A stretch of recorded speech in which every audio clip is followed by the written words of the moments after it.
Be me, 26, social media coordinator, leftist book club regular, progressive podcast listener. Spent years calling out toxic masculinity online, mansplaining, gaslighting, emotional unavailability. Documented it all in threads. Never examined women the same way. Always gave them the benefit of the doubt. Thought women support women was gospel. Men were the problem, always. Break up with boyfriend. Told him he was emotionally stunted. Said he couldn't handle a strong woman. Friends backed me up, called him threatened. Moved to Portland for a reset.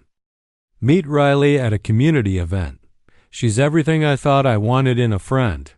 Nose ring, undercut, reads bell hooks. Calls herself an intersectional realist. We click instantly. Memes, rants about patriarchy, late-night texts. Felt like sisterhood from the think pieces. Both enter a local journalism competition. She tells me she's not applying. Says it's too mainstream for her. Trust her completely. Find out 2 weeks later she won second place. Confront her gently. She laughs it off. Changed my mind last second, sorry. Red flag, but I ignore it. Don't want to be the jealous girl? She starts posting vague stories. Some people mistake proximity for friendship. People pleasers are just manipulators with better PR. Feels aimed at me, but I gaslight myself. Ask her if everything's okay. She says I'm projecting. Tells me I need to work on my insecurity. Now I'm second-guessing everything. Host a movie night at my place. She brings her new friend Avery. They whisper and laugh the whole time. Every time I talk, Riley interrupts. Feel invisible in my own apartment. After they leave, check the group chat. Avery's been added. My messages ignored. Decide to pull back. Focus on my writing instead. Submit an essay about complicated female friendships. Editor accepts it. Publishes under the title, When Women Hurt You Quietly. Gets shared a bunch. DMIS flood in. This was my best friend in grad school. This is why I stopped trying with women. Used to judge girls who said that. Now I understand. Here through mutual friends. Riley's been telling people I plagiarized her ideas. Says I manipulated the editor with tears. None of it true. Confront her directly. She doubles down. You're not as evolved as you pretend. Maybe men aren't your only problem. Walk away shaking. Sit alone that night. Replay everything. How fast she turned. How easily she weaponized our intimacy. Think about my ex. How he'd make tea when I had deadlines. How he listened even when we disagreed. Remember him saying, "You argue to win, not to understand." I mocked him for it. Scroll old messages. Find the one where he wrote, "You rewrite history to be right," never responded to that. Lie awake. Realize maybe men didn't destroy my peace. Maybe I let the wrong people close.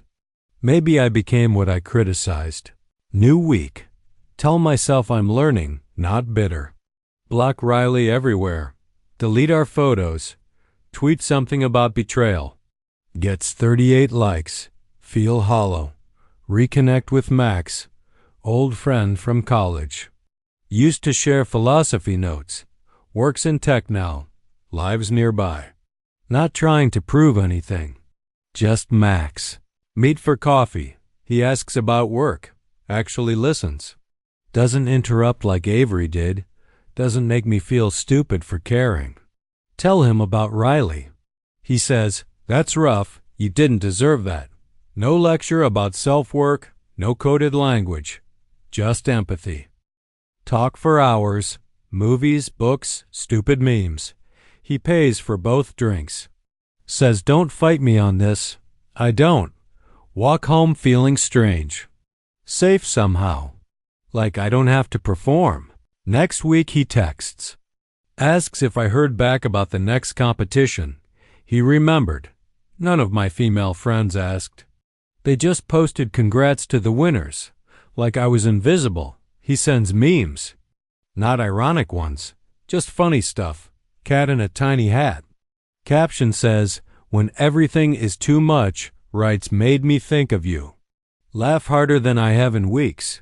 Get dinner with him." He compliments my essay, not performatively. Says, "You made me see something differently. Never heard that before." Feel my face get warm. Tell him everything about Riley. The lies, the backstabbing. He doesn't say women are worse than men. Just says some people want control more than connection. Hits different. Attend a women's empowerment brunch. Trying to reset. Remind myself why these spaces matter. Immediately bombarded. How are you commodifying your trauma? You should start a newsletter about heartbreak. One woman asks if I've examined my internalized misogyny. I say I'm exhausted. She says, "That's your ego resisting growth." Shut down completely. Text Max from the bathroom. "Can you get me out of here?" He writes back, "Address." He pulls up 20 minutes later. Passenger seat has snacks. Water bottle. Spotify already queued to my playlist. Asks, "You good?" One say no, he doesn't pry. Just drives. End up at some lookout point. City lights below. Sit in silence. He hands me a sweatshirt from the back seat. Not his. Tag still on. Got it in case you needed one sometime. Almost cry. Sitting there realizing how safe this feels. Not controlled, not analyzed, not performed. Remember Riley saying, "Men only help when they want something." Max never asked for anything. Never pushed when I said I wasn't dating. Feel something shift in my chest. Not love, just grief. For all the good people I ignored. All the kindness I rejected because of gender. Next morning scroll old texts. Different ex from years ago. He wrote, "You scare me sometimes. You changed the story to win." Deleted it back then. Read it now. Makes sense. Call my mom. She says, "You sound different." Ask her what she meant once when she said, "Not every woman is your sister." She laughs. I learned that in my 20s, honey. Wish I'd listened. Still post feminist stuff. Still critique patriarchy online. But something's different. Used to have "smash the patriarchy" in my bio. Now I think good people are just good people. Gender doesn't determine loyalty. Don't say this to Max. Just send him another meme. Right, "Thanks for existing." He sends back a heart emoji. No words needed. Log off. Go outside. Air feels clearer. Maybe the world isn't just toxic men. Maybe I've been in the wrong rooms. With the wrong mirrors. Won't admit it publicly, though. Not yet. That night, scroll Max's Instagram. See him helping someone move. Organizing a donation drive. Comments from other women calling him a sweetheart. Feel something tighten. Wonder if I'm just another project. Another woman he's nice to then discards. Ask myself why I'm suspicious of basic decency. Where did this reflex come from? Fall asleep thinking. All those women I used to rant with, none showed up at 2 a.m. None bought hoodies just in case. Morning comes. Text from Max. "Did you sleep okay?" Reply, "Yeah, you." He writes, "Weird dream you were teaching a class about memes." Laugh out loud. Save the text. Realize the good ones don't announce themselves. They just show up. No manifesto. No performance. Maybe I was wrong. Maybe toxicity isn't gendered. But I'll die before I tweet that.